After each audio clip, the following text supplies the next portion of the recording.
The White House just sent a message that's sending shockwaves through Westminster. Trump's administration has put Britain on notice, and what they're demanding could spell disaster for Keir Starmer's government. This isn't just another diplomatic memo gathering dust in some embassy filing cabinet. This is a direct challenge to how Britain handles one of the most explosive issues tearing Western democracies apart right now. And the timing, it couldn't be worse for Labour. While Starmer thought he had months to figure out his immigration strategy, Trump just forced his hand in the most public way possible. What happens next could determine whether Starmer survives his first term or becomes another cautionary tale of a prime minister who promised control but delivered chaos. The document landed in the British Embassy in Washington without fanfare, but its contents were anything but routine. Trump's administration had drafted a memo and sent it to American embassies across Europe, including the one in London. The message was clear and unmistakable. European governments needed to get serious about mass migration, and they needed to do it now. This wasn't a suggestion. This wasn't diplomatic niceties wrapped in careful language. This was the Trump administration doing what it does best, applying pressure and demanding action. The memo specifically called out concerns about organised crime in the UK, pointing to migration as a key factor in criminal networks operating across British cities. For Starmer, this creates an impossible situation. He's trapped between two forces that are pulling in completely opposite directions. On one side, he has the progressive wing of his own Labour Party, the activists and MPs who campaigned on compassion, who talk about Britain's moral duty to refugees, who see any toughening of immigration policy as a betrayal of Labour values. These aren't fringe voices. These are people with real power within the party structure, people who can make Starmer's life miserable if they decide he's abandoned the cause. They're already nervous about some of his recent moves, already questioning whether this is the Labour government they fought so hard to elect. On the other side, Starmer faces the British public, and the polling on this issue is brutal. Migration consistently ranks as one of the top concerns for voters across the political spectrum. It's not just Conservative voters anymore. Labour's own supporters, the people who put Starmer in number 10, are demanding action. They're looking at their communities, seeing the pressure on housing, on schools, on the NHS, and they're asking why their government isn't doing more to control the numbers. They voted for change, and on this issue, they're not seeing it fast enough. Every boat that crosses the channel, every headline about asylum hotels, every story about illegal immigrants committing crimes reinforces their belief that the system is broken and nobody in charge has the courage to fix it. Trump's memo doesn't just highlight this problem, it amplifies it, turns it into an international issue, makes it impossible for Starmer to keep kicking the can down the road. Because now it's not just about domestic politics. Now it's about Britain's relationship with its most important ally, the special relationship that every British Prime Minister claims to cherish is being tested. And the test is simple. Will Britain stand with America on one of Trump's signature issues, or will Starmer try to maintain some distance and hope the whole thing blows over? Neither option is good. Aligning too closely with Trump's hardline approach risks splitting Labour down the middle. Refusing to align risks damaging relations with Washington at a time when Britain desperately needs American support on trade, on defence, on its post-Brexit positioning in the world. The timing makes everything worse. Starmer is still in his first year as Prime Minister. He's still trying to establish his authority, still trying to prove that Labour can govern competently after 14 years in opposition. He doesn't have the political capital built up to weather a major crisis. He doesn't have the luxury of telling both sides to be patient while he figures things out. The media is circling, sensing blood in the water. Conservative opposition MPs are having the time of their lives, pointing out that Labour talked tough on immigration during the campaign, but has delivered nothing but confusion and contradiction since taking office. Reform UK is growing in the polls, pulling voters away from both major parties by promising the kind of no-nonsense immigration crackdown that Trump represents. And here's what makes this truly dangerous for Starmer. Trump isn't some abstract threat. He's proven he's willing to follow through on his promises, no matter how controversial. When Trump talks about mass deportations, when his administration sends memos demanding European cooperation, these aren't empty words. This is a president who built his entire political brand on immigration enforcement, who spent his first term trying to build a wall, who implemented travel bans and separated families at the border. He doesn't care about criticism from the international community. He doesn't care about being called harsh, or inhumane. He cares about doing what he promised his voters, and his voters love him for it. Trump's approval ratings among Republicans are sky high, and his hardline immigration stance is a huge reason why. So when Trump's administration looks at Europe and sees what they consider weakness on migration, they're not just going to complain quietly through diplomatic channels. They're going to make noise. They're going to apply pressure. They're going to make it clear that America expects its allies to take this seriously. And Britain, whether Starmer likes it or not, is going to be at the centre of that pressure campaign.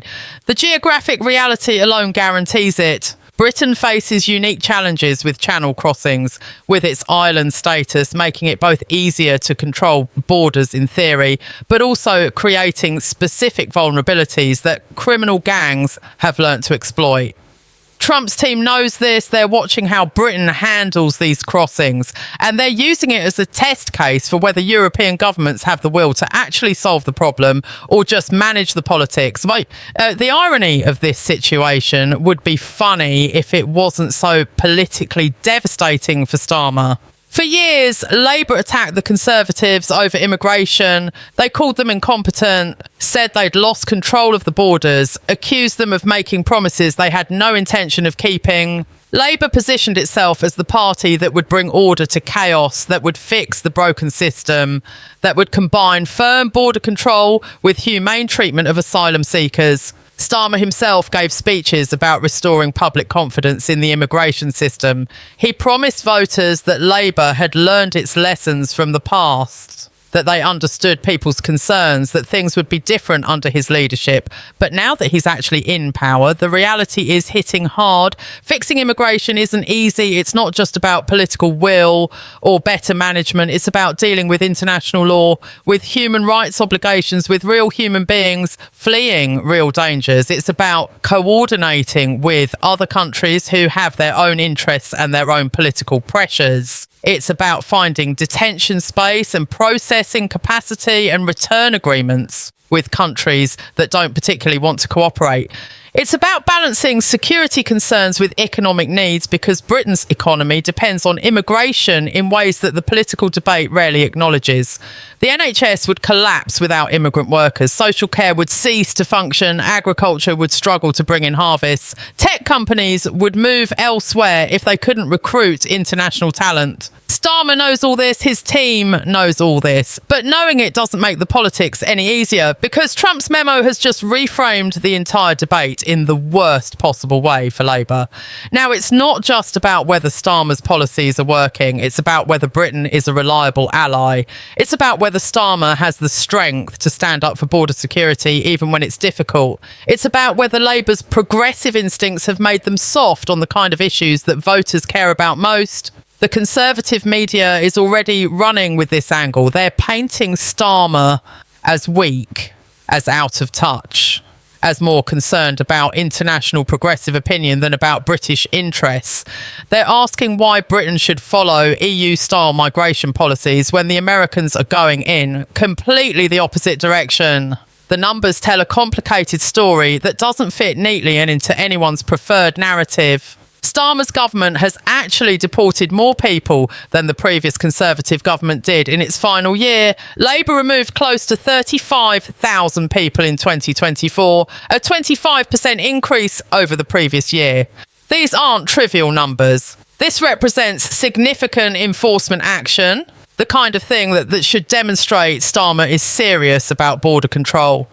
But here's the problem. Nobody's noticing that the public perception hasn't shifted because the overall numbers of people arriving keep making headlines while the deportation figures get buried in official statistics that most voters never see. One dramatic boat crossing captured on camera has more political impact than thousands of quiet deportations. The negative stories dominate the news cycle while the enforcement successes barely register.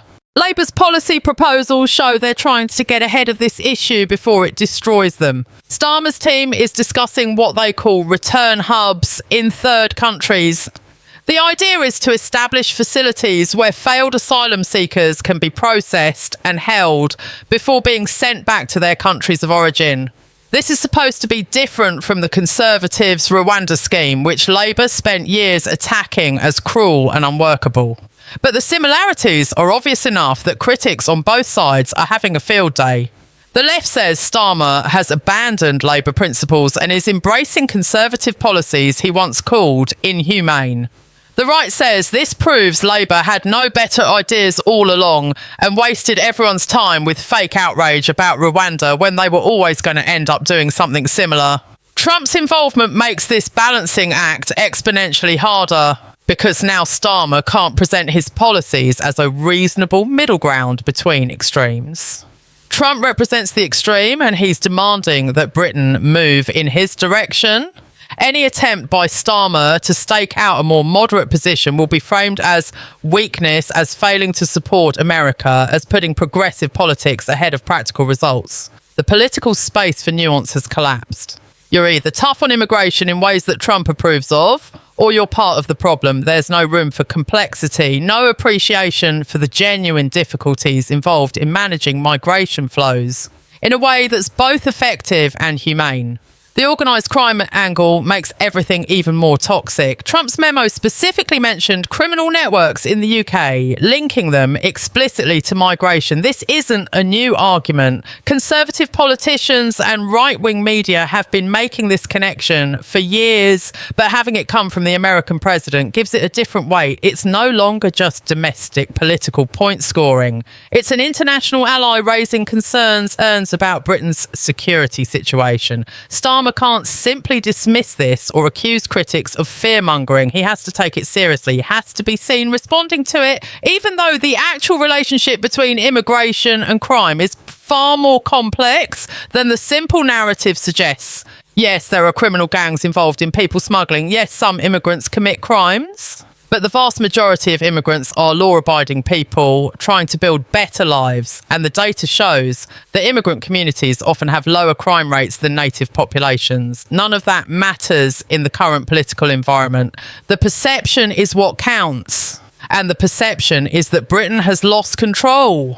Starmer's challenge isn't just to implement effective policies, it's to change that perception, to convince voters that Labour is getting a grip on the situation. But perception is incredibly hard to shift, especially when you have powerful forces working against you. Trump's administration is pushing one narrative, Conservative opposition is pushing another, right-wing media is amplifying both. Social media is full of viral videos and inflammatory claims that spread faster than fact checks can debunk them. Starmer is trying to communicate nuance in an environment that rewards simplicity, trying to implement complex solutions to problems that voters want solved immediately. The internal pressures on Starmer are reaching a breaking point. Labour MPs are starting to speak out, some publicly, but many more in private conversations that are leaking to the press. The progressive wing is furious. They feel betrayed by talk of deportation hubs and increased enforcement. They argue that Labour should be defending human rights and international law, not capitulating to right-wing pressure. They point out that Britain has obligations under the Refugee Convention, that asylum seekers have legal rights, that decent societies don't treat desperate people like criminals. Some are threatening to rebel if Starmer moves too far in what they see as the wrong direction. They're calculating whether they have the numbers to cause serious trouble, whether they can force Starmer to back down by threatening his majority on key votes. Meanwhile, Labour MPs from working class constituencies are pulling Starmer in the opposite direction. They're hearing from constituents every single day about immigration. They're getting angry messages on social media, confrontational encounters at constituency surgeries, emails demanding to know that what Labour is actually doing about the boats. These MPs know their seats are vulnerable. They won the election, but their majorities weren't huge. And Reform UK is actively targeting their constituencies with a simple message about immigration control. These MPs need Starmer to be tougher, need visible action they can point to, need something that proves Labour takes voters' concerns seriously. They're warning that if the party doesn't shift on this issue, they'll face electoral disaster at the next election. Starmer's cabinet is split, trying to navigate between these factions while also dealing with the practical realities of government. The Home Secretary is pushing for stronger enforcement measures, arguing that Labour has to demonstrate control before voters will trust them on anything else.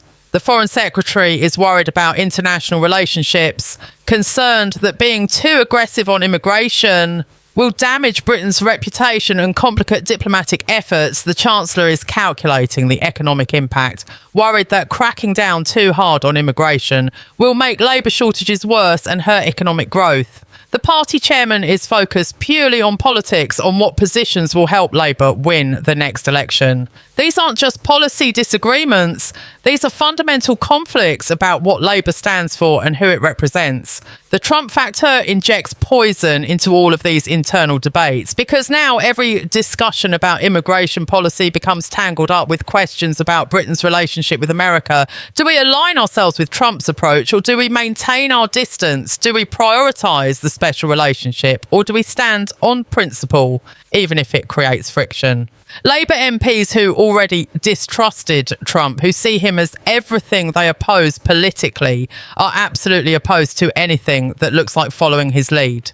They argue that Britain shouldn't let American domestic politics dictate British policy, that Starmer needs to show some backbone and chart his own course regardless of what Washington wants. But MPs worried about looking weak on immigration see Trump's pressure as an opportunity. They argue that if even America thinks Britain needs to get tougher, then clearly voters' concerns are legitimate and Labour needs to listen. The media coverage has been absolutely brutal. Every newspaper has its angle, and none of them are particularly kind to Starmer. The right-wing press is having the time of its life, running headlines about Labour's chaos on immigration, about Starmer's weakness, about Britain becoming a soft touch under progressive government. They're comparing him unfavourably to Trump, suggesting that at least the American president has the courage of his convictions, while Starmer tries to please everyone and satisfies no one. They're digging up every past statement where Labour criticised Conservative immigration policies, running them alongside current proposals that sound suspiciously similar, and asking what exactly has changed besides who's in power.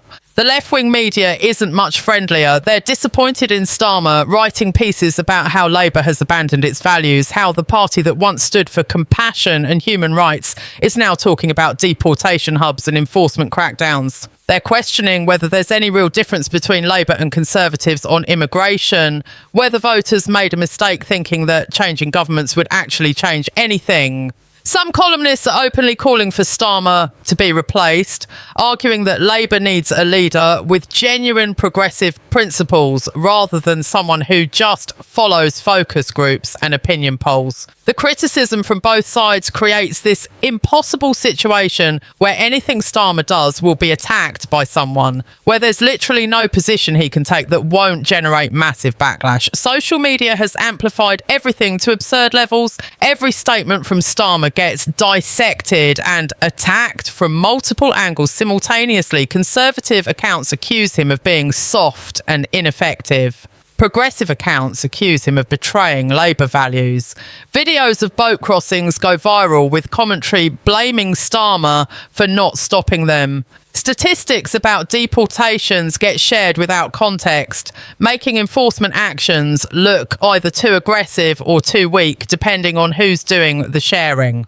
Foreign accounts, including some likely tied to state actors trying to sow division, pump out inflammatory content designed to make the whole situation seem worse than it is.